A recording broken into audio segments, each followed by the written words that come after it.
registro. Buenas tardes. Hoy día el motivo de reunión es básicamente para hablar sobre dos condiciones, pero sobre todo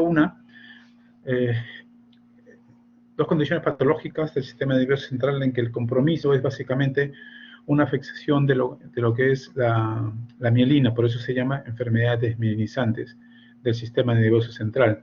Lo digo esto solo básicamente para hacer una diferenciación entre las enfermedades desmielinizantes del sistema nervioso periférico, donde seguramente ya ustedes han hablado, el modelo de enfermedad en ese caso vendría a ser el síndrome de Guillain-Barré, específicamente la polineuropatía desmielinizante inflamatoria aguda, que es el típico síndrome de Guillain-Barré.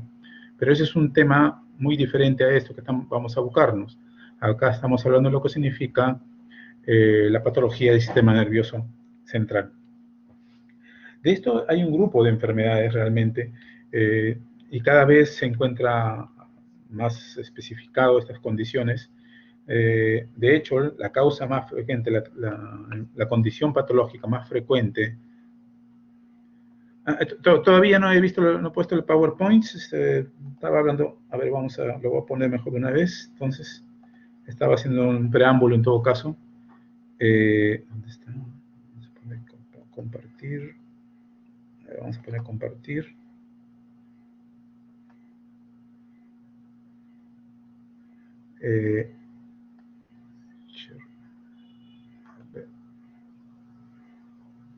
No, este no es, perdón. Es este.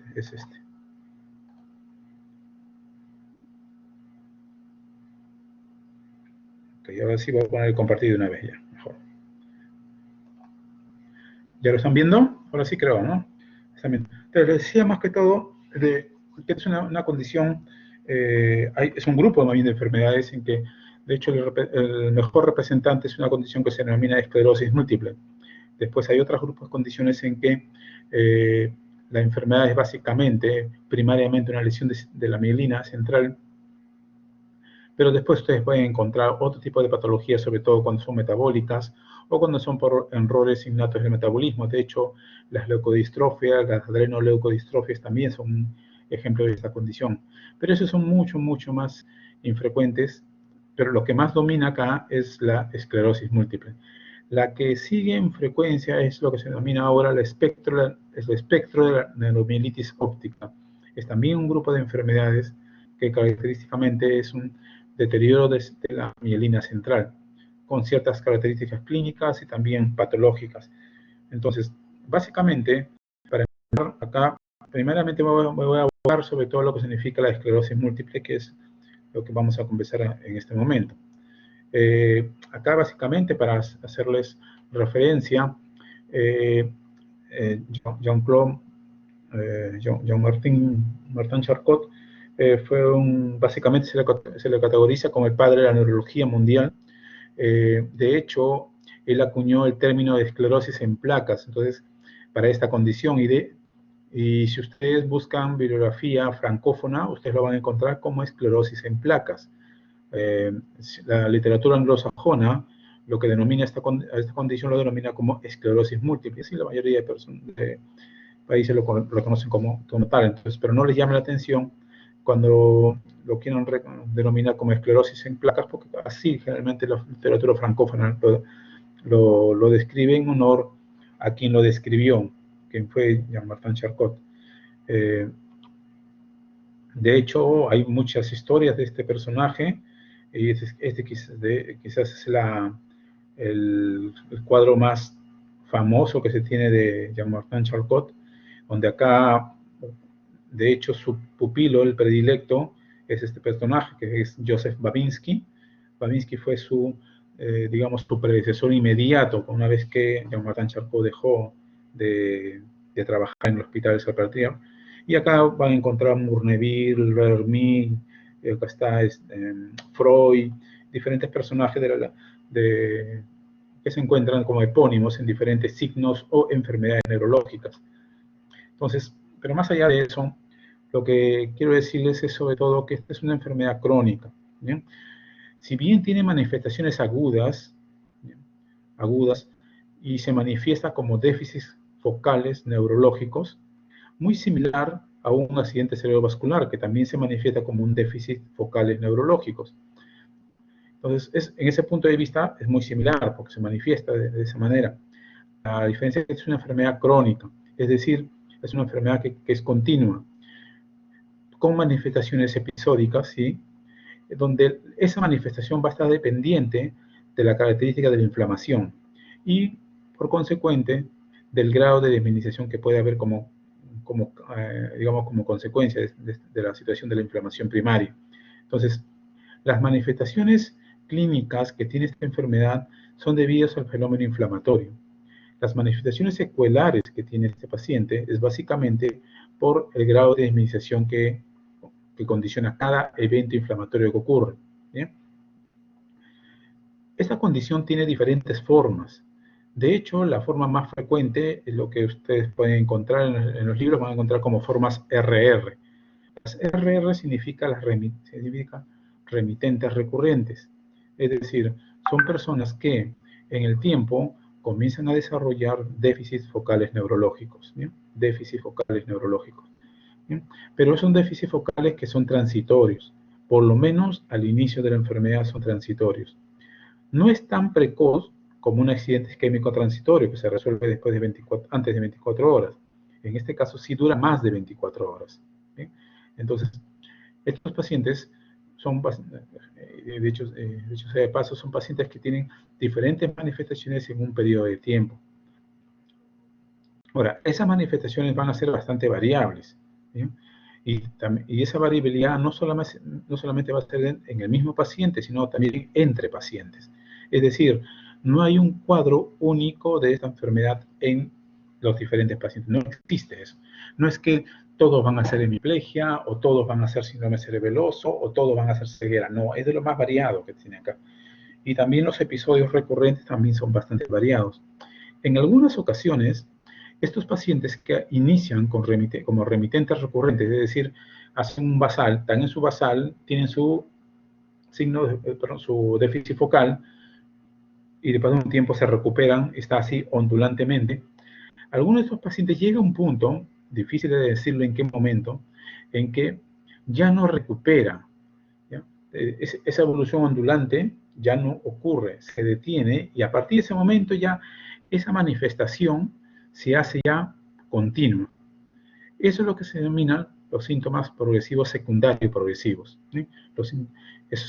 Ese vendría a ser una esclerosis múltiple secundariamente progresiva, secundaria progresiva. Es decir, por lo menos acá estoy diciendo ya dos formas de esclerosis múltiple que ocurren. La remitente recurrente, que es la más frecuente, ¿sí? Que es una manifestación ondulante de déficit focal y recuperación, y después de un tiempo, ese déficit focal, el que sea, independientemente del tipo que sea, comienza a hacerse ya progresivo. ¿Bien? Y es, digamos, una de las formas más comprometedoras de este paciente. Son muy pocos los pacientes, muy pocos realmente, en que cuando ocurre su primer déficit focal, ese ya es el inicio y comienza a progresar. O sea, no hacen remitente recurrente, simplemente ocurre el evento y de ahí para adelante. Eso se denomina el curso primariamente progresivo, primario progresivo.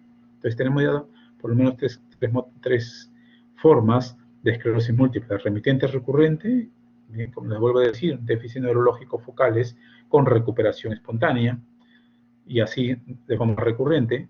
Después el secundario progresivo, que es decir, que progresa la sintomatología, pero habiendo empezado como un remitente recurrente. Y finalmente, el primario progresivo, en que empieza como tal, no empieza como remitente recurrente de frente, primer evento y de ahí para adelante. ¿Bien? Estos pacientes, de acuerdo, si es que no se llegan a tratar, básicamente hay un deterioro progresivo de sus diferentes funciones de condición central. Desde ese punto de vista tenemos que ver la parte cognitiva, la parte de control esfínter, la parte sensitiva, la parte de coordinación, la parte de movimiento voluntario, en fin, hay diferentes actividades deficitarias que estos pacientes comienzan a hacer. Entonces, esto más o menos para darle un esquema de cómo ocurre la esclerosis múltiple. Bien, les había dicho inicialmente que ocurre una fase inflamatoria inicial, ¿bien? que es básicamente cómo empieza esta enfermedad. Esa fase inflamatoria ocurre mucho tiempo antes que empiecen los síntomas. ¿Ya? El inicio de síntomas no significa que en ese momento empezó la enfermedad. La enfermedad, y eso está demostradamente documentada, la enfermedad empieza mucho antes del primer brote de esclerosis múltiple o primera recaída, como quieran, o primer déficit focal, como puedan llamarlo, pero el fenómeno inflamatorio ocurre mucho tiempo antes, ¿bien? Mucho tiempo antes. Y una vez en su evolución, entonces acá por eso lo pongo acá, en el estado subclínico, el momento en que ocurre el primer brote de esclerosis múltiple, ¿bien? Y después ya evoluciona en formas RR, recaídas, remisión. Estas formas recurrentes. Hasta que llega un momento en que ya genera una fase degenerativa. ¿Ya? Es decir, el paciente ya, se imaginan ustedes, en la medida que ocurren los fenómenos inflamatorios, en esa medida la mielina se va lesionando y por lo tanto perdiendo. Y no solamente la mielina, sino también la célula productora de mielina, que es la oligodendroglio. Entonces, llega un momento en que ya la lesión inflamatoria, las fases recurrentes han sido tan numerosas o la evolución clínica es tan continua que llega un momento que prácticamente ya no hay mielina ya. Entonces ya no hay que atacar. En ese momento que ya no hay mielina que atacar o es mínimo lo que tiene, ya esa forma remitente recurrente se convierte en fase secuelar ya, degenerativa. Es decir, ya ustedes comienzan a ver al paciente las secuelas de la enfermedad. ¿Bien?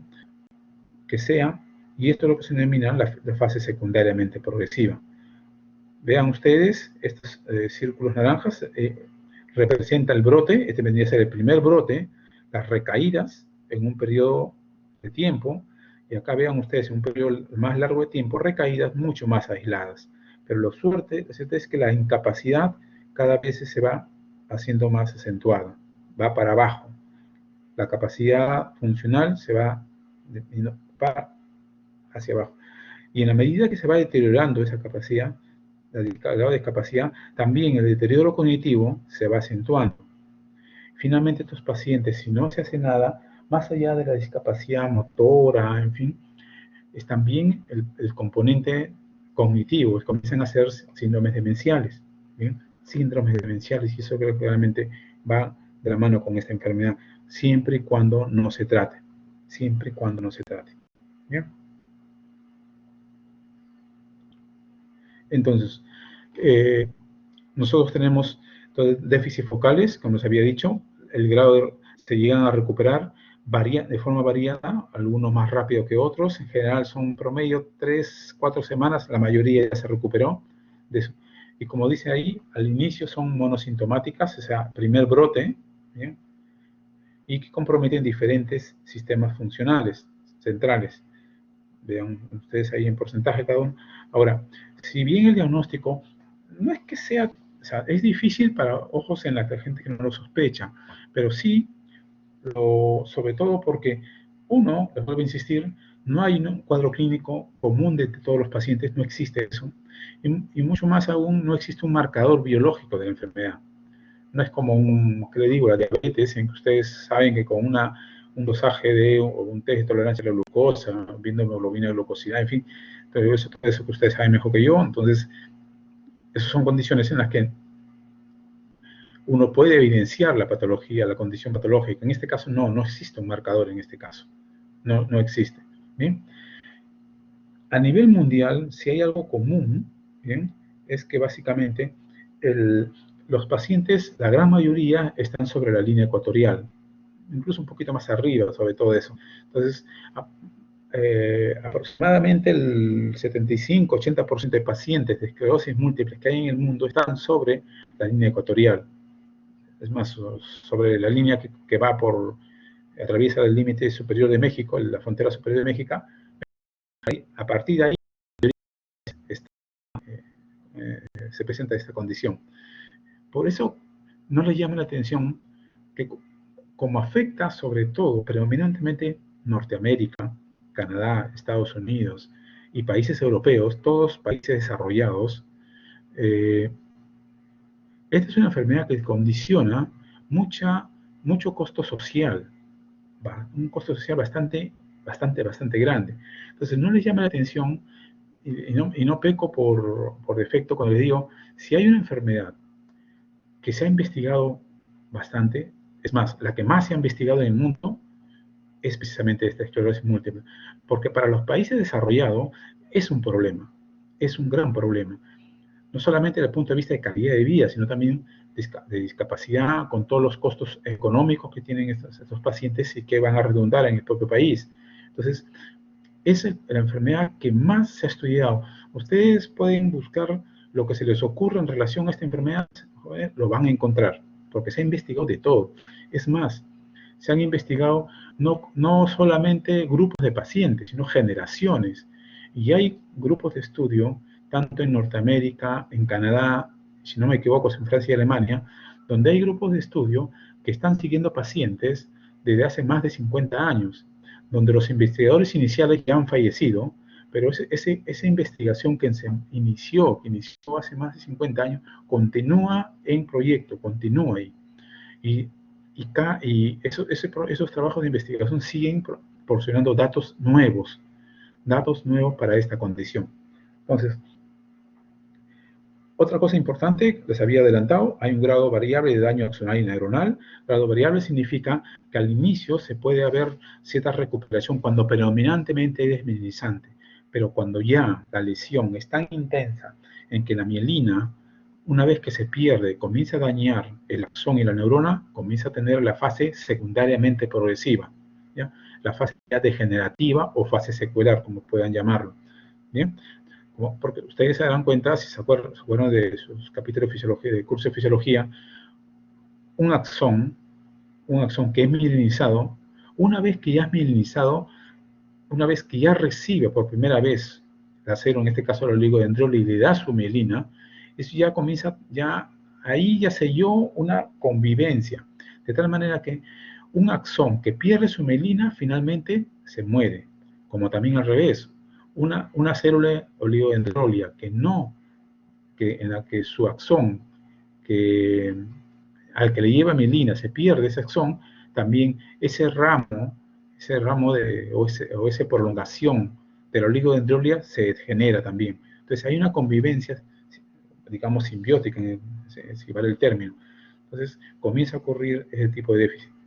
Entonces, básicamente, como se dan cuenta ustedes, si es una enfermedad desmielinizante, las lesiones van a presentar en sustancia blanca. Es lógico ahí. Entonces, no es usual que se manifieste al inicio como trastornos cognitivos, o cognitivos o corticales. Cuando yo les digo que el paciente puede generar trastornos cognitivos, signos demenciales, en fin, lo estoy hablando de un punto de vista en la evolución de la enfermedad. Cuando a pesar de todo continúa la enfermedad o tiene tratamiento o no se le trata, van a tener eso, pero no es la forma como se empieza. Los lugares, las zonas del sistema nervioso central que con más frecuencia se compromete, es básicamente, como ven ustedes ahí, el olfatorio, el nervio óptico, los segmentos periventriculares. Periventricular, la sencilla razón es que, porque esto es típico, las placas inflamatorias de esclerosis múltiple son periventriculares, específicamente alrededor de los ventrículos laterales. Por una sencilla razón, porque la densidad de la oligodendrolia, la densidad celular de la oligodendrolia, es bastante elevada a niveles periventriculares, por esa sencilla razón. El cerebelo, tronco cerebral, médula espinal, hay diferentes lugares. Ahora, el por qué se afecta la primer y segundo par craneal, es decir, el nervio óptico y olfatorio, a pesar que son nervios, porque uno podría decir cómo son nervios y por qué afectaría la esclerosis múltiple, que es una enfermedad del sistema nervioso central. Porque en estricto, anatómicamente nosotros le hemos denominado nervios, pero desde el punto de vista funcional e histológico, sobre todo histológico, no son nervios. Esos dos elementos, el nervio olfatorio y el nervio óptico, en realidad, más que nervios, son extensiones de sustancia blanca, son prolongaciones de sustancia blanca. Por eso es que estos dos nervios se comprometen particularmente en esta condición. ¿Ya? Entonces, no les llame la atención ni tampoco decir que porque te afecta la visión no es una enfermedad del nervio central. Claro que sí lo es. Te vuelvo a repetir, porque solamente son esos nervios en estricto, en realidad son extensiones de sustancia blanca. Desde el punto de vista de anatomía patológica, básicamente encontramos dos tipos de lesiones. La lesión aguda, la que condiciona la inflamación y por lo tanto el síntoma deficitario, ¿bien? Y las lesiones crónicas, que es básicamente el lugar donde ya se pierde la mielina y como respuesta a la pérdida de mielina comienza a ocurrir en la medida posible una degeneración axonal y finalmente una reacción gliótica. Esto más que todo es lo que responde a las secuelas que puede condicionar esta enfermedad después que han ocurrido diferentes tipos de brotes. ¿Bien? De hecho, las investigaciones en gemelos en las que uno de ellos ha hecho enfermedad han demostrado que efectivamente hay muchos pacientes que son asintomáticos. ¿Bien? Sí, muchos pacientes que son asintomáticos. Pero que tienen en las imágenes, tienen placas desminimizantes típicos de esclerosis múltiple. Ahora, esa particularidad, ese especial curso de desminimizante, porque de hecho, ahorita en este momento ustedes en el sílabus dice enfermedad desminimizante del sistema nervioso central, pero en realidad ese cada vez se está retirando ese concepto ya. En realidad es una enfermedad degenerativa, ¿ya? Si bien es primariamente desminimizante, es secundariamente degenerativa. Y si bien desde hace muchos años había ya esa evidencia, realmente la evidencia no fue considerada. De hecho, como ven ustedes acá, un estudio del año 1915, este autor sí dijo en su momento que no, que si bien había pérdida de mielina, también había daño neuronal. No fue considerado y tuvieron que pasar, vean ustedes, un poco más de 80 años para que ya obviamente ya con microscopía más elaborada, tinciones más específicas, más desarrolladas, pudieran demostrar que no solamente degeneración neuronal, sino también degeneración axonal. Entonces, en otras palabras, es una enfermedad primariamente desminimizante, primariamente inflamatoria, pero que tiene un componente degenerativo. De hecho, este es un estudio bien interesante en la que comienzan a ver la proporción de, como ven ustedes acá, axones lesionados, seccionados en otras palabras, son acciones lesionados en diferentes áreas a nivel cerebral del paciente con esclerosis múltiple. Por ejemplo, en una placa activa, ¿no? Acá dice que en una placa activa, la densidad de daño axonal obviamente es muy alta. En una placa crónica ya antigua, ¿ok? Donde está básicamente la periferia, hay un daño mucho mayor que se ocupará en el centro. Pero más allá de eso, esto de acá, digamos, ahí es evidente. Lo que más me interesa acá es que ustedes se aboquen acá, ¿ya? Donde vean ustedes sustancia blanca aparentemente normal. Uno hace el estudio histológico en estos pacientes y ve que sí hay degeneración axonal, a pesar que para ojos, desde el punto de vista de visión macroscópica, todo es normal. Entonces, les vuelvo a insistir, el componente degenerativo axonal ocurre desde el principio. Lo que sucede es que no es lo llamativo, no es lo predominante, y por eso es que no se manifiesta o no se hace evidente. ¿Por qué? Porque en ese momento inicial el componente inflamatorio es lo más intenso que se tiene. ¿Bien?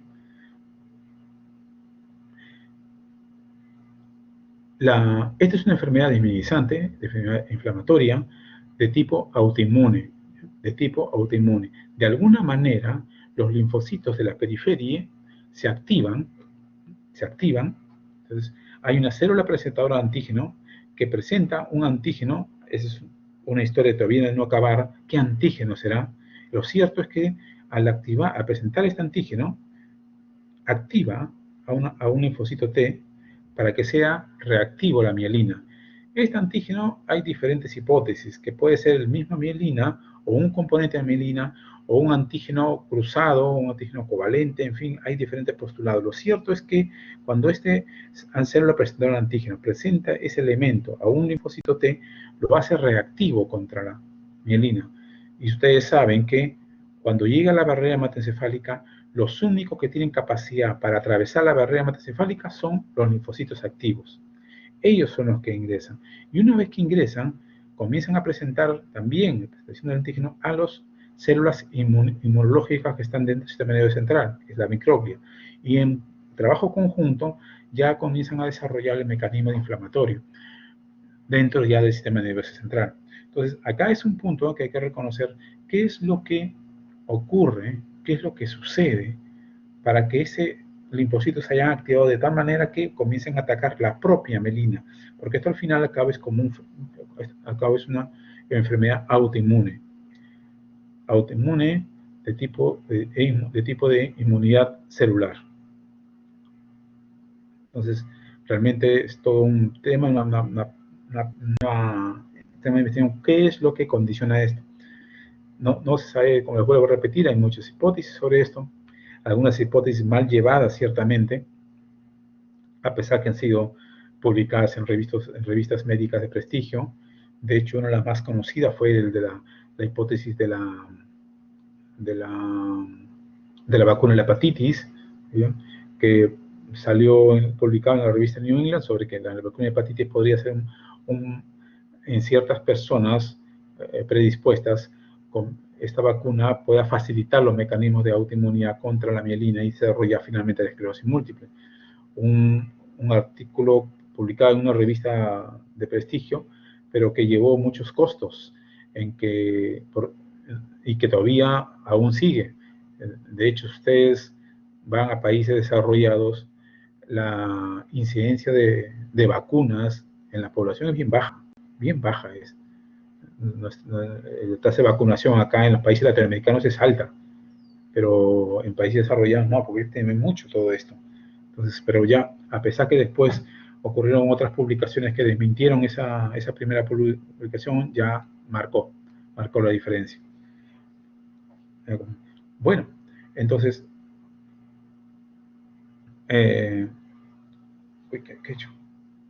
Perdón.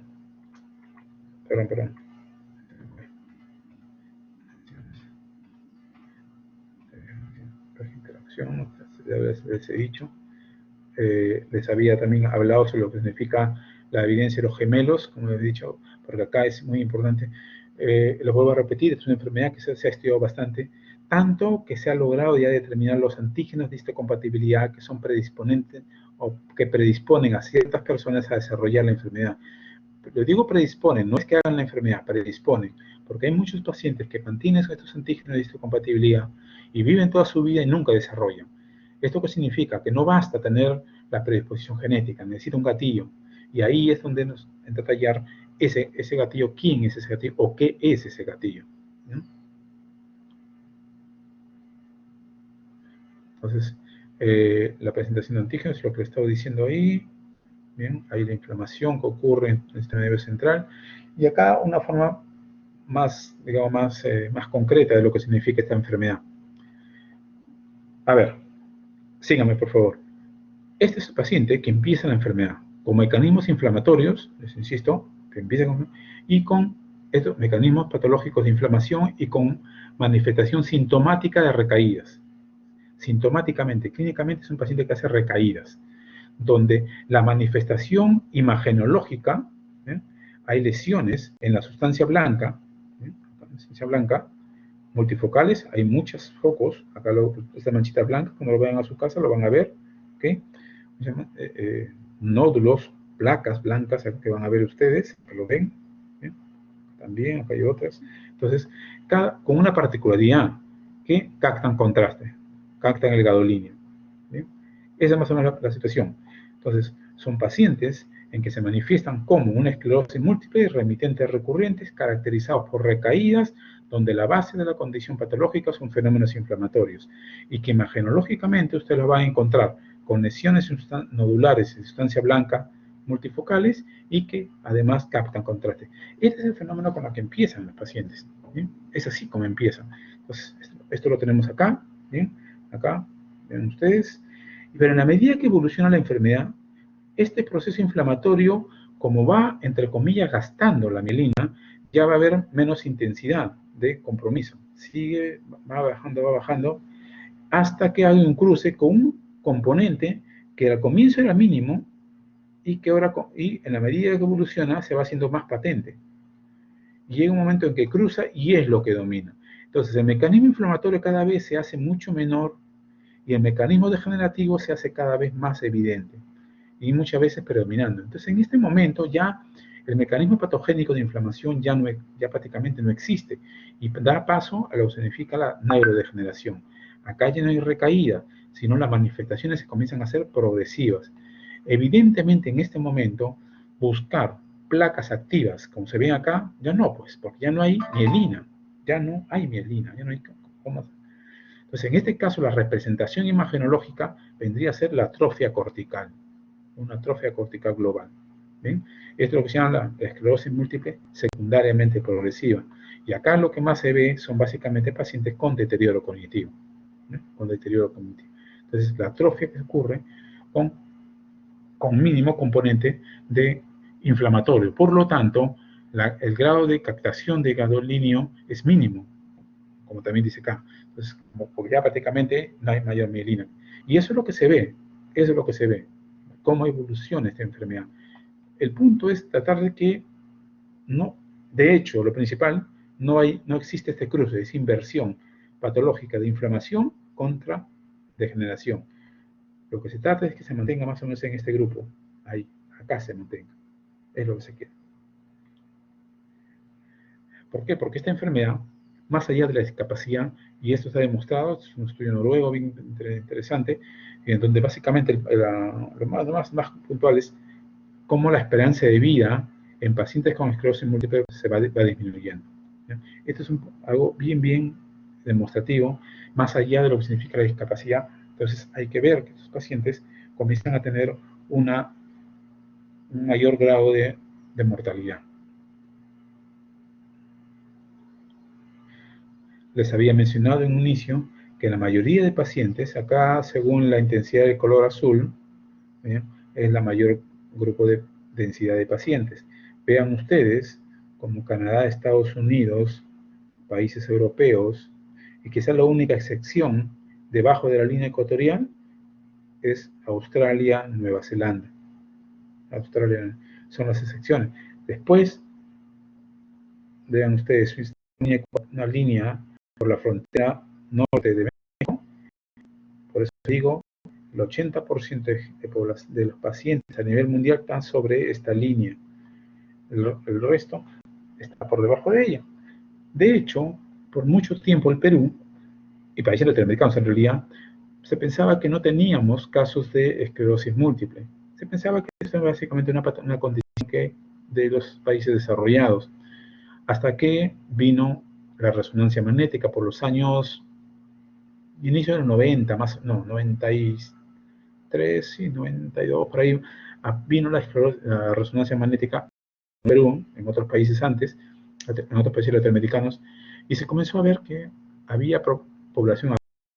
Porque hasta ese momento, todos los casos de esclerosis múltiple que había en el país eran básicamente personas extranjeras. Básicamente eso, extranjeros que venían por diferentes circunstancias, venían al Perú, y bueno, o venían ya con la enfermedad conocida, o es que acá se manifestaba. Pero no había casos autóctonos, ¿ya? Pero una vez con la resonancia magnética se comenzó a ver que sí hay, y de hecho tenemos pacientes autóctonos que tenemos esta enfermedad. La única explicación es toda la variabilidad de intercambio genético que había en el proceso de cientos de años y que alguno de nosotros ha tenido la particularidad de recibir esos antígenos de compatibilidad de predisposición para esta condición. ¿Bien? Entonces, vean ustedes cómo esto ocurre.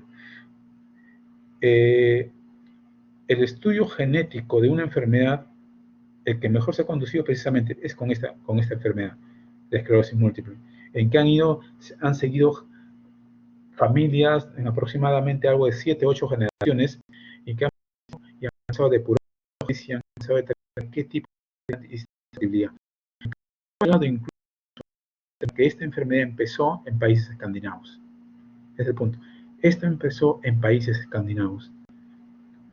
Y quizás, no quizás, al parecer así es que esto explicaría esta distribución mundial, porque los escandinavos lo que comúnmente denominan los vikingos. Este grupo de población invadió muchas áreas de Alemania, Francia, España, Inglaterra. Y digamos, no invadió más, se quedó ahí, después se regresó a sus lugares de origen. Lo cierto es que dejaron, digamos, sentados sus genes en países ingleses, y estos países ingleses, la población inglesa fue a Estados Unidos, y que a su vez fueron también a Canadá. ¿Sí? Entonces, aparentemente es por eso que esta distribución geográfica, y ustedes saben que los ingleses también colonizaron Australia y Nueva Zelanda. Entonces, por eso que mucho de esta predisposición de distribución obedece a este descubrimiento desde el punto de vista genético, en que también se decidió la movilización de esas poblaciones a nivel mundial en esa época. Factor ambiental, sí, parece que existe, sí, existe. ¿Cuál es? Sabe Dios cuál será. Pero lo único claro, como les vuelvo a decir, estos estudios de grupos familiares son grandes, ¿sí? Y hacen seguimiento a todos estos grupos familiares, los siguen, hacen un seguimiento bastante interesante. Entonces, ¿qué es lo que sucede? Lo que se ha visto con el estudio de migrantes, de personas migrantes de un país con prevalencia de esclerosis múltiple a otro país que también con alta prevalencia de esclerosis múltiple, se ve cuando esa persona migra a otro país con alta prevalencia de esclerosis múltiple, pero él va a ese lugar cuando tiene menos de 15 años y hace enfermedad, lo hace con características muy peculiares del país que lo recibe. Pero cuando este migrante se muda después de los 15 años, de hacer esclerosis múltiple lo hace con la misma característica del país del que viene. Conclusión de toda esta investigación es que algo pasa antes de los 15 años, a pesar que esto es una enfermedad que por lo general debuta entre los 25, 30, 35 años. Entonces, algo pasa antes de los 15 años. ¿Qué es ese algo?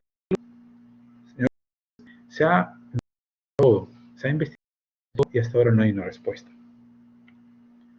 Como digo, hay un virus de Epstein-Barr que se ha podido determinar que básicamente por algunos estudios en que ven que los estudios de líquido cefalorraquídeo con estos pacientes tienen una alta reactividad, pero no todos los pacientes lo hacen, no todos, ¿bien? A raíz porque encontraron que un epítope de este virus tenía una similitud con una fracción de la mielina central. Es una hipótesis, pero que, como les vuelvo a repetir, no es que todos los pacientes lo tienen esa positividad, no todos, no le explica a todos. Acá intentaría mucho la vitamina D, la radiación ultravioleta, probablemente tratan de explicar esto, por qué los países escandinavos son los que empezaron con esto, porque evidentemente en ellos la radiación ultravioleta es mucho más intensa que en cualquier otro país, ¿bien? Pero todo esto hace que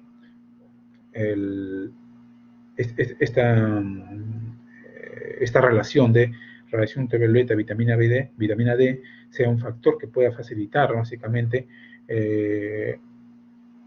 la expresión de ciertos mecanismos que puedan facilitar el desencadenamiento de esta condición.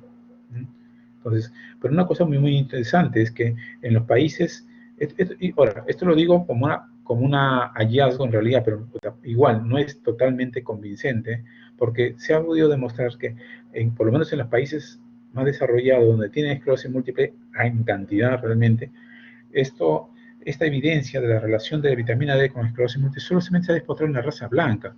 Es decir, por ejemplo, en Estados Unidos, en los afroamericanos, no se ha demostrado esa relación. No, y mucho menos se ha demostrado en los países latinoamericanos. Les había mencionado que básicamente es una condición clínicamente muy heterogénea, muy heterogénea. Entonces no hay una forma clínica común de todos los pacientes, y también muy heterogénea desde el punto de vista radiológico. Las imágenes radiológicas entre un paciente y otro varían también. Y mucho más allá, como les vuelvo a repetir, no hay un marcador biológico para esta condición, para que nos pueda decir, esto es esclerosis múltiple. Entonces, lo que se quiere más que todo con esta enfermedad es que tratar de diagnosticarlo lo más temprano posible para que no lleguen a una escala o a un grado de deterioro neurológico y por lo tanto de discapacidad. Y eso es el principal punto de fuerza que tienen los países desarrollados para que su población, que saben ellos que tienen alto riesgo de desarrollar esclerosis múltiple, no lo desarrolle. ¿Bien? Entonces, de este punto de vista, tenemos que definir básicamente si hay un síndrome típico para esto, dentro de lo que puede ser heterogéneo, qué típico hay. Hay una evidencia ya objetiva de que está afectado el sistema nervioso central. Y estos dos conceptos, diseminación en el espacio y en el tiempo, esto tiene que ocurrir, tiene que demostrarlo, tiene que ser bien demostrado. Por lo menos en pacientes que han tenido diferentes brotes, diferentes recaídas. Evidentemente no va a ser tan fácil en un paciente que tiene primer brote. No es que sea imposible, puede hacerse, pero no es que... Entonces, eso más que todo es lo que hay que ver. Entonces, ¿qué síndromes típicos hay en esclerosis múltiple? Uno, la neuritis óptica. La neuritis óptica no es más que un paciente que de un momento a otro tiene una ceguera, por lo general unilateral. Entonces, esos pacientes, lo primero que uno trata de determinar es que no sea una esclerosis múltiple. Luego tenemos síndrome de tronco cerebral, diferentes. Tenemos acá el síndrome del área prostrema, la oftalmoplegia internuclear, la neuralgia trigémino, sobre todo el neuralgia trigémino cuando son bilaterales o cuando comprometen las tres ramas del trigémino. Eso sí llama la atención. La mayoría de neuralgias convencionales, por decirlo así, son neuralgias solamente una rama y son unilaterales. La oftalmoplegia internuclear es un déficit del movimiento ocular donde el paciente, cuando hace visión, movimiento conjugado, es decir, con los dos ojos abiertos, los realiza. Pero cuando hace el mismo movimiento tapando un ojo, ahí no lo realiza. Eso se llama oftalmoplegia internuclear. Repito, cuando un paciente hace un movimiento conjugado, específicamente horizontal, lo hace con ambos ojos, lo realiza. Pero si le tapan el ojo, ahí no lo realiza. Bien, en todo caso, de hecho, otro síndrome bastante típico que les mencioné es el síndrome del área postrema. Son pacientes que tienen vómitos pertinaces, así, vómitos recurrentes, vomitan y vomitan y vomitan, y se cansan de llevarlo al internista, se cansan de llevarlo al gastroenterólogo, no encuentran motivo de esto, y el motivo está en el sistema nervioso central, porque tiene lo que se llama el síndrome de área postrema. Y eso es típico también de esta enfermedad, de estas enfermedades minimizantes. ¿Sí? ¿Cómo se hace la evidencia objetiva de la lesión? Acá lo que se quiere ver más que todo es la imagen. La imagen es que uno lo ve la lesión. Ahora, desde el punto de vista clínico, uno ya puede determinar dónde está la lesión, porque pues, para eso son los síndromes. Y gracias a Dios, las evidencias sindrómicas en neurología son muy claras, muy objetivas, no son difíciles de aprender, pero sí son muy determinantes para decidir qué lesiones, localización de lesiones podría tener un paciente en particular. Por lo demás, tenemos diferentes formas ya desde el punto de vista laboratoriales de cómo demostrar el compromiso de un área encefálica. Tenemos imágenes, tenemos exámenes neurofisiológicos a la cabeza, los potenciales evocados, visuales, por ejemplo, si es que está afectando la visión. Pero entonces tenemos diferentes tipos de alternativas, para que nosotros podamos definir cuándo el paciente está desarrollando esta condición.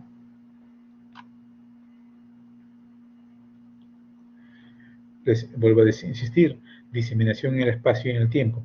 ¿Qué significa cada uno de ellos? Básicamente, específicamente, diseminación en el espacio es demostrar que un paciente tiene las lesiones en diferentes áreas del encéfalo. Es decir, por ejemplo, diseminación en el espacio podría ser encontrar una placa en el hemisferio cerebral derecho, una placa en el cerebelo izquierdo, otra placa en la médula, otra placa en el mesencéfalo, en diferentes, una placa en el nervio óptico, en fin, ahí están encontrando placas en diferentes lugares del encéfalo. Eso se llama diseminación en el espacio. Diseminación en el tiempo significa que esas placas que han encontrado ustedes sean de diferente, entre comillas, edad, ¿ya? Diferente tiempo. Entonces, ustedes van a encontrar placas agudas, inflamatorias y placas crónicas, degenerativas o de componente gliótico. Entonces, eso también lo pueden demostrar por resonancia. Es fácil de demostrar, no necesita ser un neurólogo, mucho menos radiólogo para decir, esto es una placa antigua y una placa crónica. De hecho, la principal diferencia es si capta contraste, es una placa antigua. Perdón, una nueva placa, una placa aguda. No, antigua no, aguda. ¿Bien? Esa es la principal diferencia. Entonces, nosotros comenzamos a ver es que diferentes tipos de evidencia de diseminación en el tiempo y en el espacio. De hecho, por lo menos si encuentran una placa, sí, por lo menos una de ellas debe de explicar el síntoma del paciente, de todas maneras. Eso sí tiene que ser así, si no, no estaría bien condenado. ¿Bien?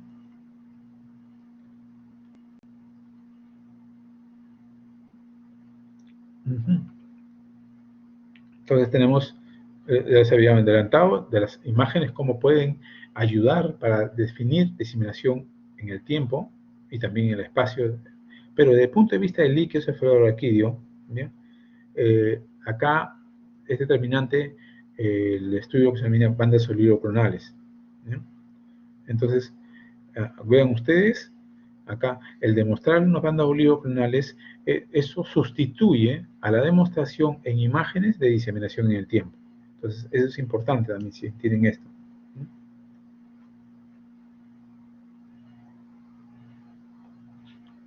Acá tenemos imágenes de resonancia magnética.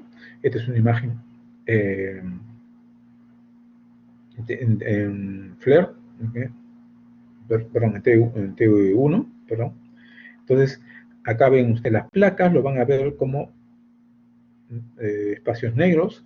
Eso se denomina, lo llaman los neuroradiólogos los black holes, los agujeros negros. Entonces, que no es más que las lesiones, las placas seculares.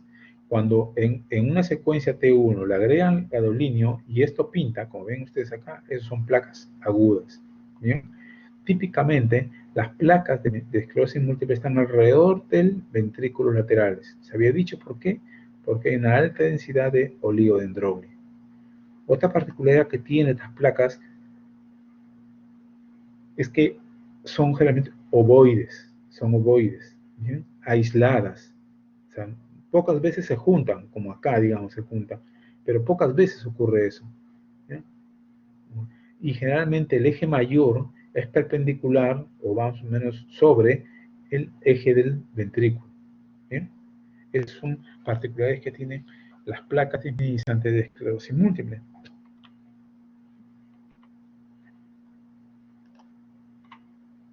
Acá tenemos secuencia T2, en la que nuevamente vemos acá las placas blancas, que pueden confundirse con el líquido cefalorraquídeo, que es blanco también.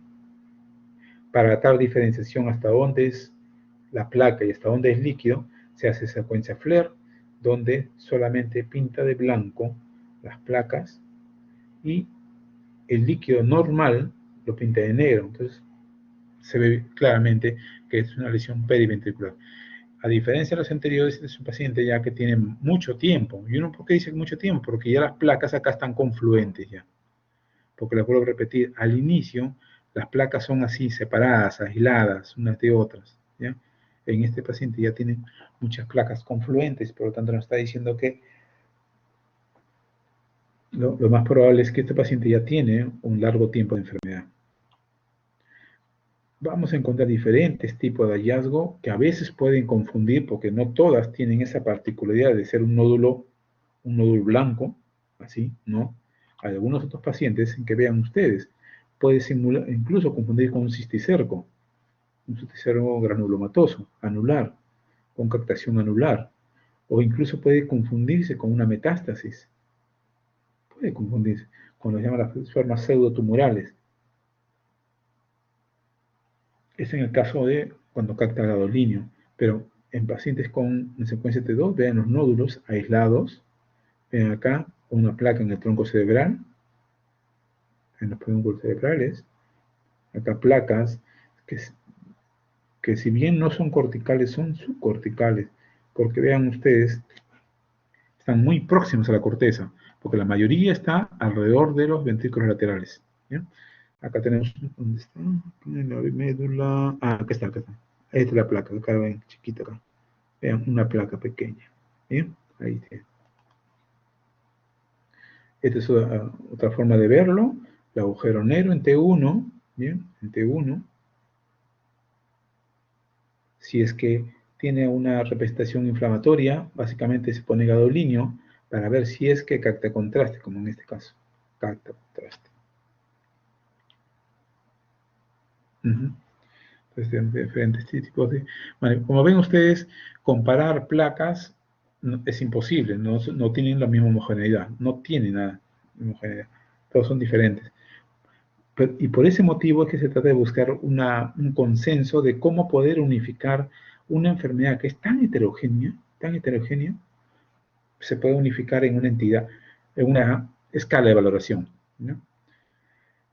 Primero, eso se logró, pero antes que todo se logró unificar el diagnóstico, porque evidentemente, como ustedes se están dando cuenta, hay muchas formas de presentación. Entonces, ¿cómo unificar esto? Y comenzaron a ver lo que se mira con de McDonald's. Esto empezó aproximadamente en el año 2008, me parece, empezó, y que se ha ido modificando para mejor diagnóstico.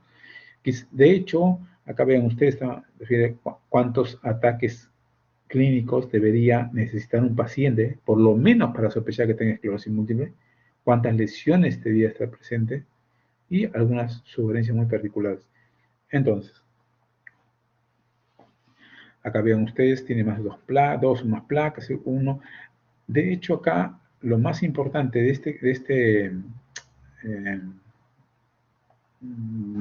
estos criterios del año 2007 es incluir por primera vez pacientes que tienen solamente un ataque. Porque antes el concepto era como si fueran epilepsia. Le han dicho que el paciente con epilepsia es un paciente que tiene crisis epilépticas recurrentes. Y recurrente significa después de 24 horas y antes de un año. Ese es el concepto que se maneja. ¿Bien? Ese es. Es decir, si un paciente tiene una crisis epiléptica única, ese paciente no es epilepsia, no tiene epilepsia, no tienen por qué diagnosticar la epilepsia. Igual acá era así, un paciente que tenía un déficit focal inflamatorio demostradamente, con resonancia, pero que no tenía, era solamente su único episodio, no era tributario de recibir diagnóstico de esclerosis múltiple y por lo tanto no tributario de dar tratamiento. En esas épocas, en esos tiempos, no se conocía la información que esta es una enfermedad progresiva, aunque nosotros por fuera lo veamos, que el paciente está estable, por dentro todo el proceso patológico sigue, continúa, es continuo. Es continuo, y como más tarde vamos a ver creo que le voy a presentar un slide que es muy demostradamente. Entonces, estos pacientes que no recibían tratamiento, ya a los 15 años de enfermedad, imagínense ustedes un paciente que debuta a los 20 años, a los 15, 20 años de enfermedad, está hablando de los 35, ya ese paciente que debutaba a los 20 años, a los 35, máximo 40 años, estaba en silla de ruedas. Estaba en silla de ruedas, y simplemente porque no recibió tratamiento. ¿Por qué? Porque como era un solo brote, porque hay pacientes que tienen solamente un solo brote, así como hay pacientes que tienen una crisis epiléptica en su vida, ¿ya? Hay también pacientes que tienen con esclerosis múltiple fehacientemente diagnosticado que solamente su única manifestación clínica es monosintomática, un solo brote. Pero no por eso significa que no pueden recibir tratamiento. En este caso sí deben de recibir tratamiento. Y esos pacientes simplemente lo que se hacía era ver la evolución natural de la enfermedad y terminaban muchas veces ya discapacitados absolutos. Entonces, el valor de los criterios revisados de McDonald del año 2017 es que incluyó ya pacientes con un solo brote. Obviamente con ciertas particularidades. ¿Donde qué? Donde se apoya las imágenes. Si un paciente tiene un solo brote, pero imagenológicamente, ¿bien? O teniendo bandas oligoclonales, en todo caso, demuestran que tiene diseminación en el tiempo y en el espacio imagenológicamente, ese paciente es un paciente con diagnóstico de esclerosis múltiple y, por tanto, tributario de recibir un tratamiento. Y esa decisión les cambió, a muchas personas les cambió la vida. Acá está el ejemplo. El EDSS es una escala, ya les hablé algo sobre cómo se reunió, cómo se hizo homogénea el diagnóstico de esta enfermedad, a pesar de la heterogeneidad. Ahora, ¿cómo unificar los pacientes con diferentes manifestaciones? ¿Cómo unificarlo? ¿Por qué? Porque evidentemente estos pacientes reciben tratamiento. Y los tratamientos para enfermedades, ustedes deben saberlo ya, todo tratamiento para una enfermedad entra por un proceso de investigación preclínica. Y para tener investigación preclínica deben tener pacientes, obviamente, con esa enfermedad. Pero si tenemos pacientes, uno digamos que tiene hemiplegia, otro tiene ceguera monocular, otro tiene ceguera binocular, otro tiene dismetría, otro tiene ataxia, otro tiene hemiplegia, otro tiene monoplegia, o una combinación de ellos. Entonces, ¿cómo nosotros podemos unificar y decir qué tan valedero, qué tan efectivo es un tratamiento? Ahí es que apareció la escala de discapacidad de Kurske, el EDSS, internacionalmente conocido así. Esta escala, ténganlo como conocimiento, no es que se les va a enseñar también, porque más que todo lo manejamos los neurólogos, pero tengan nomás un concepto, que esta escala básicamente tiene dos puntos de corte, llegar a 3 y llegar a 6. Llegar a 3 significa que cuando llegue a ese punto, es poco probable ya que los medicamentos, por lo menos los primarios, tengan un efecto adicional, tengan un efecto terapéutico. Y llegar a escala de discapacidad 6 significa que el paciente ya llegó a silla de ruedas. Entonces, siempre lo que se quiere es que no llegue a escala de discapacidad 3, obviamente, y mucho menos a escala de discapacidad 6. Entonces, ¿qué se vio? Que estos pacientes, miren ustedes, en este estudio que se hizo, grupo de pacientes, se separó aquellos pacientes que tienen, antes de iniciar, al momento de iniciar el tratamiento, ¿okay? ¿Cuántas placas tenían? Aquellos que se dividió, aquellos que tenían más de 10 y los que tenían menos de 10. Igual acá. Entonces se vio en la evolución de tiempo, digamos, en este caso a los 10 años, ¿bien? ¿Cuántos de ellos llegaban a la escala de discapacidad 3 y a la escala de discapacidad 6? Esto luego de los 10 años y en este caso antes de los 10 años. Les repito, esta es probabilidad de no respuesta al tratamiento y acá la probabilidad para ya estar en silla de ruedas. Miren ustedes, cuanto al iniciar el tratamiento, cuanto más placas tiene el paciente, es más probable que llegue, más rápido, mejor dicho, llegue a estos niveles de escala 3 y también escala 6, comparados a aquellos que empezaron con menos de 10 placas. Entonces, una resonancia magnética no solamente le da el diagnóstico, sino también le está dando ya un pronóstico de probabilidad de qué tan difícil va a ser manejar ese paciente. Y de hecho, con dar un tratamiento. Por suerte, esta enfermedad tiene ya, ya tiene bastantes. Por más de 30 años, esta enfermedad lo único que tenía como tratamiento eran los interferones. En los últimos 10 años, quizás un poco menos 8 años, la cantidad de medicamentos que han aparecido para esta condición ha sido explosiva, ha sido. No solamente se han llegado a desarrollar tratamientos como los iniciales que eran parenterales, sino también hasta orales. Entonces, sí existe este tipo de tratamiento cada vez con mejor medida. Y de la misma manera, vean ustedes, al momento del diagnóstico, qué tan diferente es tener un paciente que solamente tiene un brote, uno nomás, acá que tiene entre 2 y 4, acá que tiene más de 5. Lo mismo, un seguimiento en años a estos pacientes para ver qué tanto llegan a la escala de discapacidad 3 o a la escala de discapacidad 6. Y miren, ¿okay? Cuanto más brotes tiene el paciente antes de iniciar el tratamiento, es más probable que en menos tiempo, se llegue a esta escala de discapacidad 3. Cuanto más brotes tienen, vean ustedes.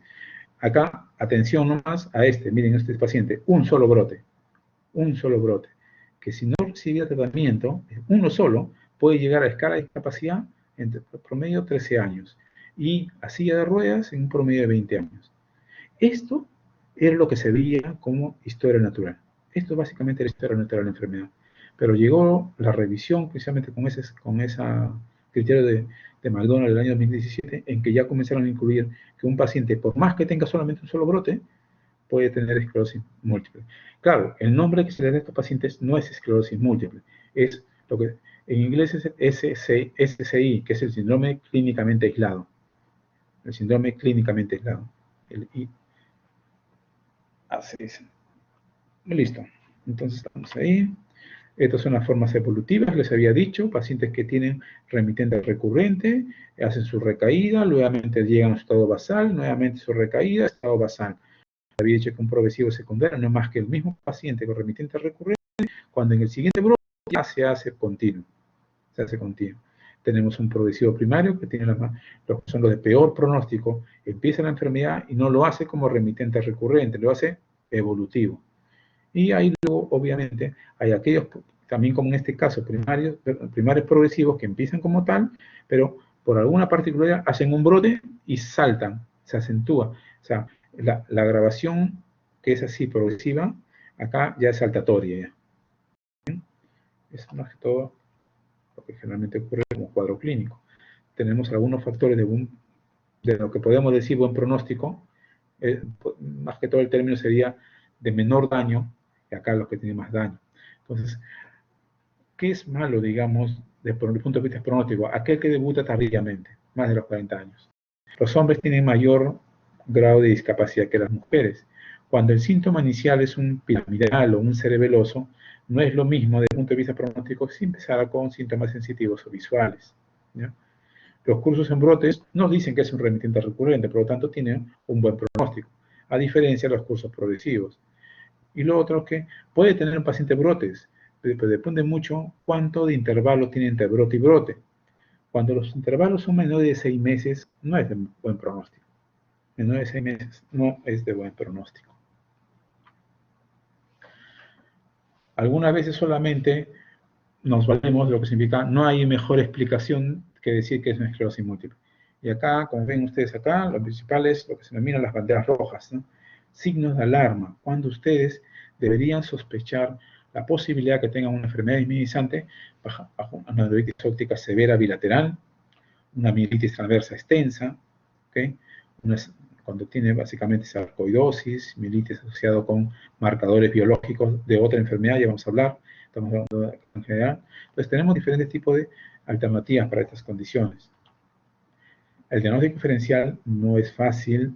Ahora, no les digo que tengan que ser exámenes para todos ellos, ni hablar, no es así, así no debe ser la medicina. No es el diagnóstico diferencial, es 2, jalando los pelos 3, y ahí nomás queda. Entonces, pero eso va a depender mucho del diagnóstico sindrómico que le dan, la topografía de la lesión, la posible agente causal. Entonces, bajo ese concepto, ustedes van a decir, ya, lo más probable es que se pueda hacer esto, pero con ciertos diagnósticos diferenciales 2 o 3 máximo. ¿Bien? No estoy diciendo que tienen que hacer evaluación de todo eso. Entonces, lo que no pongo acá esto es porque es lo que con más frecuencia se confunde. Entonces, tratamiento de esta enfermedad. Básicamente hay 2 formas de tratamiento. Una de las recaídas, del momento sintomático, y otro es después de la recaída, es decir, lo que se llama un tratamiento modificador de la enfermedad, del curso clínico de la enfermedad. Entonces, el tratamiento sintomático es básicamente corticoides, no hay otro, es corticoide, pero no cualquier corticoide, ¿ya?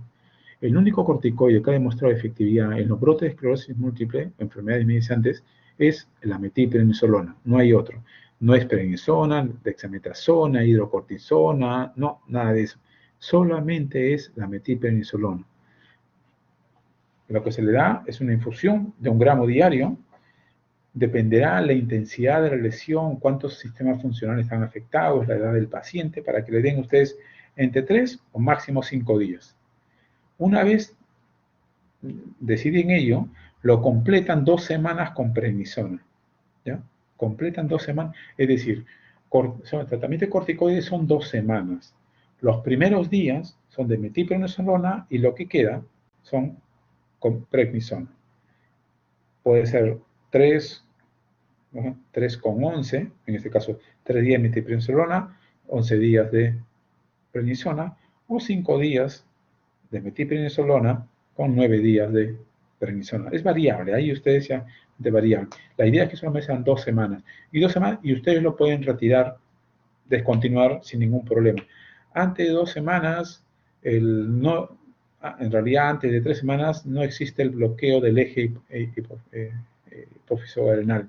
Entonces uno por eso que puede retirar la medicación sin ningún problema. ¿Bien? Entonces, ese es el tratamiento que se hace. Entonces, no es difícil hacerlo, eso cualquier médico general lo puede hacer, con que ya sepa su diagnóstico del paciente, eso, sencillo. El problema, y ese ya sí es parte nuestro, los neurólogos, ¿qué le damos después? Terapia modificadora. ¿Bien? terapia. Como antes era sencillo, cuando solamente habían interferones. Después se complicó un poquito cuando comenzó a aparecer el acetato-glutiramer. Bueno, nada más. Pero por ahí va la cosa, nada más. El problema es que después, bueno, no problema, sino lo bueno es que después comenzaron a aparecer muchas alternativas. Como ven ustedes, el interferón beta acetato-glutiramer se sigue usando como primera alternativa, se sigue usando, estos son inyectables, ¿bien? Algunos intramusculares, otros subcutáneos, pero después comenzaron a aparecer eh, ¿no? Otro tipo de medicamentos, como la teriflunomida, que es una medicación oral, algunos anticuerpos monoclonales, otros orales como el fingolimod o el dimetilfumarato. ¿Bien? Entonces, eh, el punto es que se sigue utilizando después. Ahora, la evidencia dice que generalmente el interferón, el statoglatiramer, ¿bien? La teriflunomida, son medicamentos mucho menos eficaces comparados con, por ejemplo, los monoclonales o el fingolimod, es mucho menos eficaces. Pero a pesar de tener ese conocimiento, se sigue usando como primera alternativa el interferón statoglatiramer. Por una sencilla razón. Primero, por la experiencia. Estamos hablando de una experiencia de un medicamento de más de, ya prácticamente se acerca a los 40 años de experiencia del interferón. O sea, se sabe los pros y contras de ida y vuelta, se sabe ya, se conoce. Los nuevos medicamentos, si son mucho más efectivos ciertamente, no se sabe mucho sobre todos los efectos adversos. Y desgraciadamente, muchos de ellos se tuvieron que suspender durante un tiempo para hacer una revisión de los estudios, porque los efectos adversos que a veces producían eran bastante serios, incluso con fallecimientos. Entonces, a pesar que, si lo vemos desde un punto de vista de eficacia, son mucho más eficaces, desde el punto de vista de seguridad no necesariamente son tan buenos como los interferones. Por eso que la tendencia aún continúa que a seguir usando los interferones, los citatoglatiramer. No es por hacer propaganda, solamente decirles, porque estos son los tres únicos interferones a nivel mundial que existen, el Abonex, el Betaferón y el Revif. Cada uno una dosis específica, con una forma de aplicación, por ejemplo, en este intramuscular, estos dos subcutáneos, y la periodicidad, este semanal, este es interdiario y este 3 veces por semana. Estos tres están autorizados para utilizarse en esclerosis múltiple remitente recurrente y solamente el betaferón está autorizado para secundario progresivo. Cada uno tiene su pro y contra. En realidad, ¿por qué se investiga mucho? Porque evidentemente hay mucha capital de investigación, porque estos medicamentos son caros. Un tratamiento mensual con interferón no baja de unos 1.500, $2.000 mensuales. ¿Ya? No baja de eso. O sea, es caro. Entonces, imaginarán ustedes, por ejemplo, en Estados Unidos, Canadá, la cantidad de pacientes que hay. Entonces, el costo de tratamiento de esta enfermedad global en estos países, no hablamos de millones de dólares, hablamos de billones, con B, billones de dólares. Entonces, acá, por eso que entre comillas, la batalla entre estos tres medicamentos que propagandizan yo soy el mejor portal, yo soy el mejor portal, yo soy el mejor portal, es bastante fuerte. Tratar de influir en cuántos más pacientes puedan ser tratados con su interferón. Y eso es algo que acá, por lo menos en el país, todavía seguimos expuestos.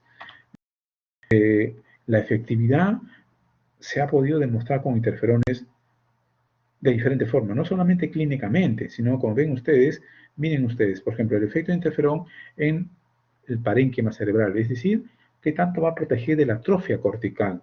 Vean ustedes, dos enseñanzas acá. El interferón sirve, vean ustedes, comparado con placebo sirve, pero segunda es que sirve, pero después de un año. ¿Ya? Después de un año. Es decir, si nosotros evaluamos el efecto de la protección parenquimal cerebral del interferón en el primer año con el placebo, prácticamente son lo mismo. Prácticamente son lo mismo. Pero ¿qué pasa después de ese año? Ahí hay diferencia, vean ustedes. Ahí hay diferencia. Por lo tanto, a estos pacientes, si les van a dar tratamiento, se les da bien.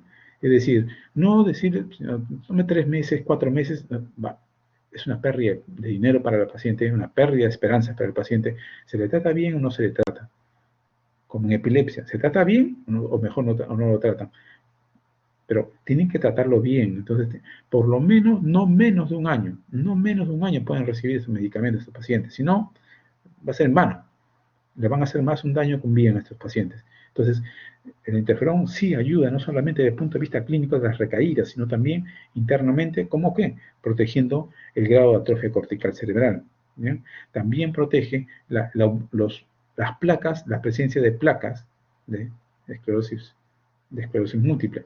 Entonces, vean ustedes, igual, la protección en el primer año versus la protección en el segundo año. Vean la diferencia que hay con interferón. Entonces, la protección en el año de interferón entre placebo e interferón, miren, más o menos parejos. ¿Ve? Más o menos un espejo del otro. Pero cuando ocurre en el segundo año, ya se ve mucho más pronunciada la evidencia de aquellos que utilizaban interferones. ¿Bien? Les había dicho, más o menos vean ustedes, la tasa de recaídas anual con interferón comparativamente con un natalizumab mucho mayor, vean ustedes. Pero les insisto, a pesar de esta evidencia, se sigue usando como primera alternativa, en global estoy hablando, en global. Es cierto que hay ciertos pacientes muy particulares, con unas características muy peculiares, en que sí ameritan, merece la pena correrse algunos riesgos y empezar con este tipo de medicamentos como anticuerpos monoclonales. Entonces acá hay dos tipos de tratamiento, lo que se llama terapia escalonada, que empezar de poco a poco, vamos empezando primeramente digamos, con un interferón y después ya vamos incrementando de complejidad de medicamento que va a estar asociado también con riesgo de efecto adverso. Hay otro tipo de pacientes, no pacientes, sino otro grupo de profesionales que dicen, no, mejor una vez lo trato bien, le doy su granada, su explosivo de frente nomás, y generalmente es lo que llaman el tratamiento de supresión, le llaman ellos, no terapia escalonada, sino terapia de supresión. Cada uno tiene su pro y su contra. Entonces, la idea es que ustedes el concepto teórico lo transmitan a su paciente. ¿Qué más le conviene? ¿Una terapia escalonada o una terapia de remisión? Entonces, tenemos acá diferentes argumentos que pueden decir contra la terapia escalonada realmente, porque nosotros vemos un paciente puede decir, mejor de una vez lo controlo más rápido. De hecho, las tasas recaídas les había mencionado, ¿no? Y sobre todo que prácticamente todos son inyectables, y esa comodidad de estar inyectándolo en el mejor de los casos semanalmente, a veces no es cómodo para la mayoría de pacientes, ¿no? Y que lo reciban por 10, 15 años este medicamento semanalmente no es cómodo para ellos. Los tratamientos, entonces, ya comienzan a aparecer tratamientos más nuevos, con más alta eficacia, les había dicho, pero los efectos adversos. Por eso que para estos pacientes, de hecho, uno de los efectos adversos más serios son el cáncer. Hay ciertos cánceres que se comienzan a presentar con esta enfermedad. También hay pacientes con fibrosis pulmonar, hay problemas de ceguera también en algunos pacientes. Muy pocos, ciertamente, pero lo suficientemente, esos mínimos son suficientemente significativos para decir, utilicémoslos con prudencia estos medicamentos. Entonces, vean ustedes los efectos adversos que pueden, entre los interferones y la terofenamida, que son los que menos tasa de protección tiene. Entonces, tenemos contra los que tienen mejores tasas de protección, pero en estos casos lo que se trata es de utilizarlo lo más postergado, no digo tardíamente, sino postergadamente por los posibles. Y dentro de eso he puesto una estrategia de cómo hacer minimizar los riesgos de efectos adversos. Esta es una condición que le digo que es básicamente de la familia, realmente. Siempre pongo yo este dibujo, es un dibujo en Suecia, un niño dibujó su familia, y el niño básicamente, vean a su madre en silla de ruedas, era una mujer joven, pero que él siempre a la espalda del niño, y acá está su hermanita. Entonces, como que se ve que esto, más allá de la enfermedad en sí, es que es un impacto social también. Y se imaginarán ustedes una madre, en este ejemplo, una madre de los 30, 35 años que está en silla de ruedas, donde es la época en que más disfruta de sus hijos, realmente es bastante, psicosocialmente es bastante comprometedor, ¿no? Entonces, lo que se quiere es que no lleguen a esta condición estos pacientes. Y todo eso se logra básicamente con un diagnóstico temprano. Con que ustedes como médicos generales sospechen esta enfermedad puedan derivar al neurólogo. Como les digo, nuestro trabajo neurólogo en estos pacientes es básicamente para la terapia modificadora de la enfermedad, ¿ya? Ahí, porque ustedes, como médico general, no, pues no se les va a pedir eso. Lo que sí les puede pedir al médico general es que sí pueda tratar un borde, porque es bien sencillo con un corticoide, nada más. Pero la terapia modificadora sí va a depender de muchos factores para ver cuál de ellos le conviene a la paciente en particular. Algunas palabras sobre el complejo de la neuromyelitis óptica. En realidad ahora se denomina el complejo de la neuromyelitis óptica, antes llamada simplemente neuromyelitis óptica o enfermedad de Witt. ¿Ya? Lo sigo poniendo por ahora nomás porque en realidad ya se está hablando del espectro, incluso lo pueden encontrar ustedes, el espectro de la neuromyelitis óptica. Como dice, como dice el nombre de la enfermedad, es también una enfermedad desminimizante, pero es que solamente compromete nervio óptico y médula espinal. Nervio óptico y médula espinal, nada más. ¿Bien? Y en algunas ocasiones, el tronco cerebral en ciertos puntos muy particulares. Y de hecho, uno de los más frecuentes, el área postrema y el de encéfalo. Se había hablado del área postrema. La postrema precisamente es algo típico de la neuromielitis óptica, no tanto de la esclerosis múltiple, sino de la neuromielitis óptica. Bien, entonces estos pacientes por lo general debutan, la mayoría de veces, con un deterioro visual único bilateral o también con un síndrome de mielopatía de mielitis transversa, con compromiso de parapléjico, paraparético, déficit sensitivo, problemas para controlar de esfínteres, en fin. Y cuando afecta el área postrema, luego decir, vómitos, vómitos y vómitos, o hipo. El hipo, es que no se tratan ahí, sospechar de ello. Entonces, tres manifestaciones típicas, la neuritis óptica de por sí, lo que les había dicho. Bien, por lo general, como dice acá, la mayoría de pacientes con neuritis óptica, cuando lo realiza ya completo, primero empieza con una neuritis y después se desarrolla la mielitis transversa. ¿Bien? Acá, un fondo de ojo normal, y eso cualquier médico general puede hacer un fondo de ojo. ¿Bien? Acá tenemos la neuritis óptica, donde vemos un edema de papila, típicamente, a diferencia de acá que vemos los bordes definidos, ¿bien? Los bordes definidos con una papila acá blanquecina, acá son difusos, elevado, aglutinado. Lo otro, que siempre el diagnóstico diferencial con una neuritis óptica, que significa una déficit visual súbito, es la neuritis óptica isquémica. Así como hay infartos cerebrales, también hay infartos retinales. Y eso se ve con un fondo de ojo, de igual manera. Se ve los coágulos en los vasos. Tenemos también entonces la mielitis transversa y el síndrome de postrema, se había mencionado. Entonces, a diferencia de la esclerosis múltiple, acá sí no hay, esto es una distribución mundial, no es que en un país, los países desarrollados se lo tengan más que otro, no, esto es prácticamente por igual, ¿bien? Lo que sí se ve es que las recaídas son mucho más evidentes que en la esclerosis múltiple. Por eso que esta enfermedad, su pronóstico no es tan bueno desde el punto de vista de discapacidad en relación a la esclerosis múltiple. Tiene muchas recaídas. Vean ustedes, al primer año más de la mitad de pacientes hacen recaídas. Si hay una ventaja una diferenciación con la esclerosis múltiple, es que este sí tiene un marcador biológico, que es un autoanticuerpo. Por lo tanto, esta enfermedad desminimizante, a diferencia de esclerosis múltiple, que es por autoinmunidad celular, este es por autoinmunidad humoral. Tienen autoanticuerpo. El autoanticuerpo es contra la copolina 4, que es un canal de agua, pero como muchas veces esto está relacionado al complejo de la neuritis óptica, por eso se llama el NMO-IgG. Pero también en otros lugares lo pueden encontrar como la AQP4, acopolina 4, IgG. ¿Bien? Entonces, en los pacientes, básicamente, como lo vuelvo a decir, ya a los 5 años más de la mitad de pacientes tienen alguna grave ceguera. ¿Bien? En estos casos son raros las progresivas secundarias, y acá, sobre todo, atención, es qué signos de evidencia de mal pronóstico. ¿Bien? Sobre todo, las recaídas. Así como la esclerosis múltiple, las recaídas, el poco tiempo de intervalo de tiempo entre crisis es importante, acá también lo es.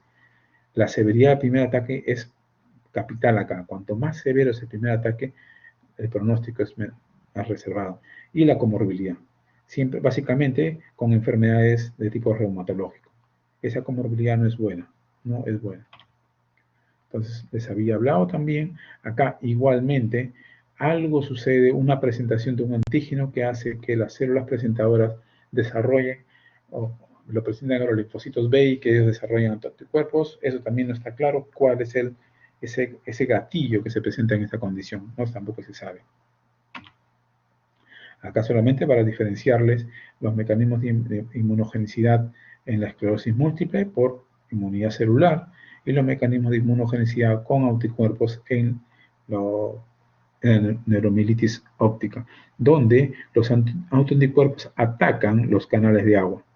Estos canales de agua tienen una distribución muy típica, que están sobre todo en el área postrema, que están sobre todo periventricular, pero a diferencia de los ventrículos laterales que se afectan en la esclerosis múltiple, acá se afectan en el tercer ventrículo. Es el lugar típico ahí, tercer ventrículo. Ya les había adelantado esto. Entonces, pero así como hay criterio diagnóstico para esclerosis múltiple, también no se dejó de hacerlo para esta condición. Y acá los criterios diagnósticos va a depender si son seropositivos, es decir, que tienen autoanticuerpos dosables, o aquellos que, acá están las manifestaciones, ahí lo pueden leer ustedes después, y aquellos que tienen negativos. También tienen con sus particularidades. Bien, entonces, lo importante está bien realizado esto. Entonces, ¿cuándo diferenciar los neuromielitis ópticas seropositivas y seronegativas? De hecho, siempre es la idea hacer unas imágenes para demostrar precisamente las placas, ¿ya? Y obviamente el tipo de resonancia, porque es resonancia, acá no vale la tomografía. La resonancia va a depender mucho de qué tipo de lesión va a tener el paciente, y por eso que se le pide esos tipos de imágenes. Por lo general lo que se pide es por lo menos una resonancia de nervios ópticos o de órbita, como quieran llamarlo, y una resonancia de médula cervical, porque la médula cervical es la que más se afecta. Es la que más se afecta. El líquido cefalorraquídeo, sí, acá es bastante variable, pero sobre todo, acá si hay una definición es que los neutrófilos es bastante frecuente de encontrar. ¿Ya? Los neutrófilos.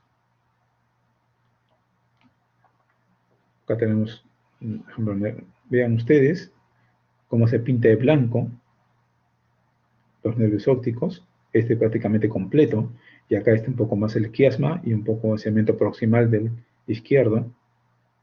Acá vemos el quiasma, cómo se enciende, un poco así no debe ser. ¿Bien?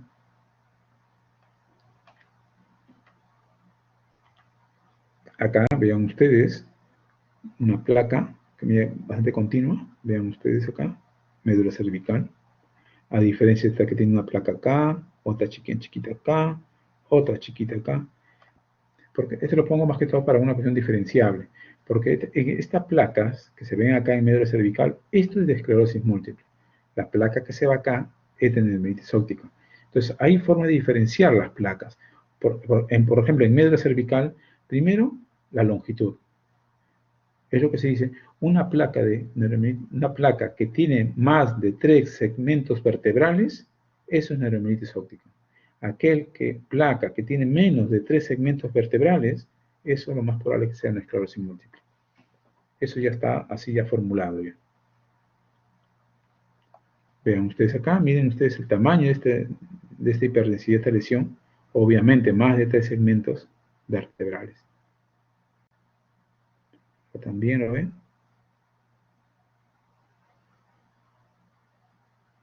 Acá tenemos otra.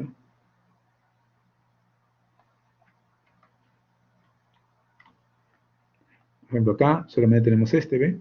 Acá, chiquito, este es esclerosis múltiple. También chiquito. Lo otro que también ayuda es que en un corte transversal, la placa no es más del 50% de la sección transversal en una esclerosis múltiple. Eso también ayuda bastante en su diferenciación. Acá es cuando ocurre la placa a nivel intracraneal. Acá vemos, a diferencia que la placa de esclerosis múltiple estaba alrededor del tercer ventrículo, acá está alrededor del tercer ventrículo, porque ahí tiene una alta densidad de acoporina 4.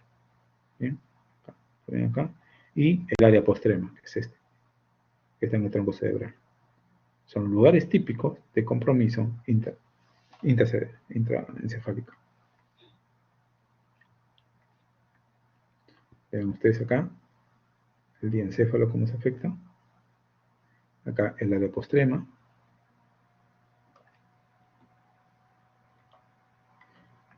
Algunas formas de diferenciación entre neuromelitis óptica y esclerosis múltiple. Para que lo tengan presente. Porque es importante definirlo, porque el tratamiento, si bien el tratamiento inicial puede ser muy parecido, el tratamiento que sigue, modificador de la enfermedad, sí, no, ese es diferente. Es diferente. Por ejemplo, como ven ustedes acá, también la metiprednisolona, también lo mismo. En algunas ocasiones se ha utilizado la plasmaféresis, ¿sí? Con la hipótesis que, como digamos, de limpiar, de lavar el suelo de esos anticuerpos, eso es lo que se propugna. Pero, ¿qué se hace después? Es el punto, ¿no? Ahora, hasta antes de los nuevos medicamentos que han aparecido, cada vez los nuevos medicamentos que han aparecido para esclerosis múltiple están comenzando a demostrar cierta efectividad también en el neuromelitis óptica. No todos, pero sí algunos. ¿Bien? Por ejemplo, ven ustedes acá, no solamente para el punto de vista positivo, también se ven para el punto de vista negativo. Por ejemplo, vean ustedes, natalizumab, interferón beta y fingolimod, que son probadamente útiles en esclerosis múltiple, en neuromelitis no, puede ser más bien un motivo de agravamiento. ¿Ya? A diferencia del rituximab, a pesar que también es un anticuerpo como el natalizumab, este sí está demostrando que tiene una utilidad en la neuromelitis óptica. El micofenolato es un medicamento inmunosupresor que también está demostrando que cada vez más que también es una ayuda. Porque antes solamente se tenía la cetoprina, nada más. Era el único medicamento que se trabajaba. Ahora ya hay unas alternativas en que hay que tenerlas en consideración.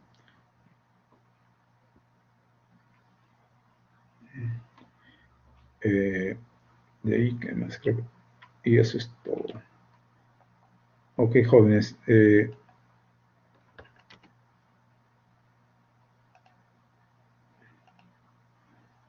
¿Tienen algunas preguntas? ¿Tienen preguntas, por favor?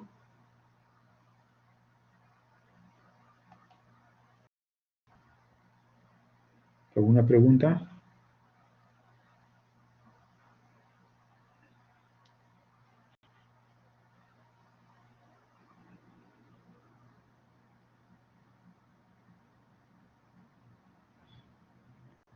¿No hay preguntas?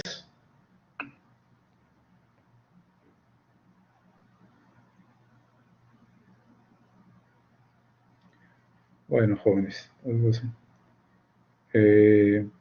Entiendo que es la última clase que tienen del curso. De entre todas las limitaciones que se ha tenido, hemos intentado hacer lo que mejor se puede hacer.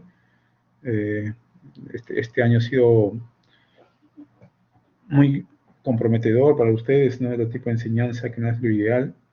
Pero bueno, tenemos la esperanza de que esto cambie y de que de alguna manera ustedes puedan recuperar lo que no se pudo hacer. Bien.